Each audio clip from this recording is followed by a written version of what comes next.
সুপ্রিয় শিক্ষার্থী, Partha study B channel পক্ষ থেকে সবাইকে জানাই আন্তরিক শুভেচ্ছা। এই পর্যায়ে সপ্তম শ্রেণীর বলছে যে কাগজ কেটে বীজগণিতীয় রাশির গুণের মডেল তৈরি সম্পর্কে জানার চেষ্টা করব। প্রথম যে ম্যাথটা আমরা নিয়েছি x+3 এবং x+2, এই গুণটা আমরা কীভাবে কাগজ কেটে কেটে সমাধান করতে পারি সেটাই শেখার চেষ্টা করব। প্রথমে কাগজ কেটে নিম্নরূপ টাইলস বানাই। এরকম কিছু টাইলস বানাই নেব। যে এই বর্গাকৃতির বড় টাইলসটাকে আমরা +x² দ্বারা প্রকাশ করব, আর এই যে নীল কালারের যে টাইলসটা আয়তাকৃতির, এটা +x দ্বারা, আর ছোট যে বর্গাকৃতির টাইলসটা এটা +1, মানে সংখ্যা বোঝাবো। আর যদি কোথাও ঋণাত্মক চিহ্ন পাই তাহলে এই যে কালো কালারের যে টাইলসগুলো আছে সেটা হচ্ছে বড় বর্গাকৃতির যেটা, সেটা -x², আর এই আয়তাকৃতির যেটা এটা -x বোঝাবো, আর হচ্ছে ছোট আকৃতির যেটা এটা সংখ্যা বোঝাবো, এটা আমরা -1 বোঝালাম।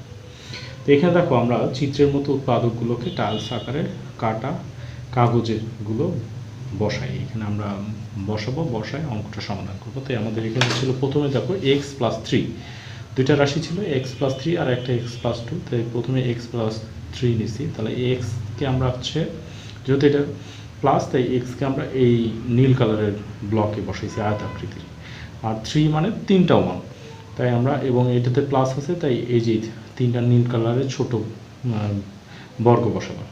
এদিকে x+2, তাহলে এইটা প্লাসের রাশি যেহেতু, তাহলে একটা নীল কালারের আয়ত বসালাম, আয়তাকার কাগজ বসালাম, আর 2 মানে দুইটা ছোট বর্গ, তাহলে দুইটা ছোট বর্গ বসালাম। এখন এই গুণটা আমরা একটু সমাধান করার চেষ্টা করি। দেখো আমরা গুণটা কীভাবে সমাধান করতে পারি। তো প্রথমে আমরা এইটা কি বলতেছি, এটা হচ্ছে আমাদের এক্স। হ্যাঁ, এটা হচ্ছে এক্স দিয়ে যদি এক্সকে গুণ করি তাহলে কি হয়, x² এক্স দিয়ে এক্সকে গুণ করলে x²। তাহলে এটা তো যেহেতু প্লাসের বর্গ, তাই আমরা একটা বড় আয়তাকার বর্গ বসাবো। এই একটা আয়তাকার বর্গ বসাবো, বর্গাকার বর্গ বসাবো, মানে এক কথায় বর্গ বসালাম। তাহলে এটা হচ্ছে x² নির্দেশ করতেছি। হ্যাঁ, তারপরে কি বলছে, x দিয়ে যদি 1কে গুণ করি তাহলে একটা x পাবো। এটাও প্লাসের রাশি যেহেতু, তাহলে এটাও আমরা নীল কালারেই আঁকলাম। তারপরে আবার x দিয়ে যদি এই 1কে গুণ করি, তার মানে এটা আর একটা ছোটো বর্গগুলো এক একটা 1 প্রকাশ করব, 1। আবার x দিয়ে যদি এই 1কে গুণ করি আর একটা আয়ত পাবো আমরা। দেখো 3টা আয়ত পেলাম। এখন এইখানে এবার 1, এটা মানে কি 1 দিয়ে যদি এক্সকে গুণ করি, 1 দিয়ে এক্সকে গুণ করলে কি আমাদের পাবো কি এক্স।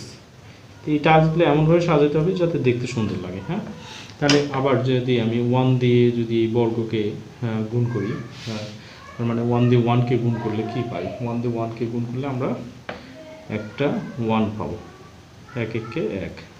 আবার যদি আমি 1 দিয়ে 1কে গুণ করি, এই 1কে গুণ করি, তাহলে আবার 1 1কে 1 পাবো। আবার এই 1 দিয়ে যদি 1কে গুণ করি তাহলে কি 1 1কে 1 পাবো। হ্যাঁ, আবার দেখো তুমি যদি এই 1 দিয়ে যদি এক্সকে গুণ করো তাহলে কি এখানে একটা +x পাবে, তাহলে x। হ্যাঁ, আবার যদি 1 দিয়ে 1কে গুণ করো তাহলে কি পাবে, একটা ছোট বর্গ পাবো, মানে 1 পাবো। 1 দিয়ে 1কে গুণ করলে কি 1 পাবো।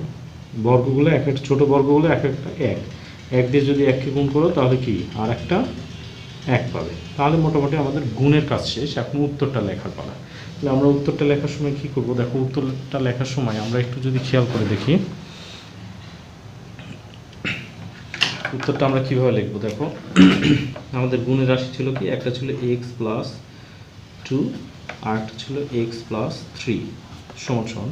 তাহলে আমরা বড় বর্গ কয়টা পাইছি, একটা, এবং এটা নীল কালারের, তার মানে কি +x², তার মানে x² পাইলাম। হ্যাঁ, এবার খেয়াল করো এইটা সবগুলা এই নীল কালার, তার মানে পুরো রাশিটাই হচ্ছে আমাদের প্লাসে। তাহলে আয়ত কয়টা পেয়েছি, 1 2 3 4 5, 5টা, তাহলে +5x। আয়তগুলো ধরে x বোঝায়। এবার ছোট বর্গ কয়টা পেয়েছি, 1 2 3 4 5 6, এবং এটা নীল কালারের দিছি, তার মানে +6। এই হয়ে গেল আমাদের অ্যান্সার। তো সুপ্রিয় শিক্ষার্থী, ভিডিওটি যদি ভালো লেগে থাকে তাহলে ভিডিওটি লাইক দিয়ে তোমার বন্ধুদের মাঝে শেয়ার করো, এবং আমার চ্যানেলে নতুন হলে অবশ্যই চ্যানেলটি সাবস্ক্রাইব করো। ধন্যবাদ।